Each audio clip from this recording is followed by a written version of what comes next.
BNP প্রত্যেক এলাকায় যাদের বিরুদ্ধে চাঁদাবাজির অভিযোগ উঠেছে যে এই নেতাকর্মীরা চাঁদাবাজির সাথে জড়িত, এই নেতাকর্মীদেরকে আমরা দল থেকে বহিষ্কার করলাম এবং তাদের বিরুদ্ধে আইন শৃঙ্খলা বাহিনী তাদের আইনত যে পদক্ষেপ রয়েছে তা গ্রহণ করুক, এতে আমরা সহযোগিতা করব। প্রেস কনফারেন্স করে 64 জেলার যে নেতাকর্মীগুলো রয়েছে একবারে তৃণমূল পর্যায়ে থেকে শুরু করে কেন্দ্রীয় কমিটি পর্যন্ত যাদের বিরুদ্ধে অভিযোগ আছে তাদের বিরুদ্ধে যদি তাদের দলীয় যে অবস্থান তা যদি প্রকাশ করে, তাহলে শুধু বিএনপির রাজনীতিতে নয়, পুরো বাংলাদেশের রাজনৈতিক ইতিহাসে এটা পরিবর্তন। ইতোমধ্যে সারা দেশে প্রায় 60 জনের মতো যুবদল নেতৃবৃন্দকে শোকজ এবং প্রায় 140 জনের মতো নেতৃবৃন্দকে বহিষ্কার করা হয়েছে। এমনকি অপরাধীদের বিরুদ্ধে দেশের বিভিন্ন জায়গায় মামলা দায়ের করা হয়েছে।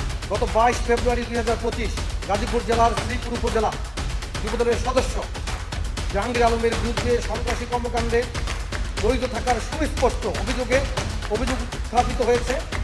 সংগঠনের অভ্যন্তরীণ তদন্তের মাধ্যমে অভিযোগের সত্যতা থাকায় জাহাঙ্গীর আলমকে প্রাথমিক সদস্যপদ সহ দল থেকে বহিষ্কার করা হয়েছে।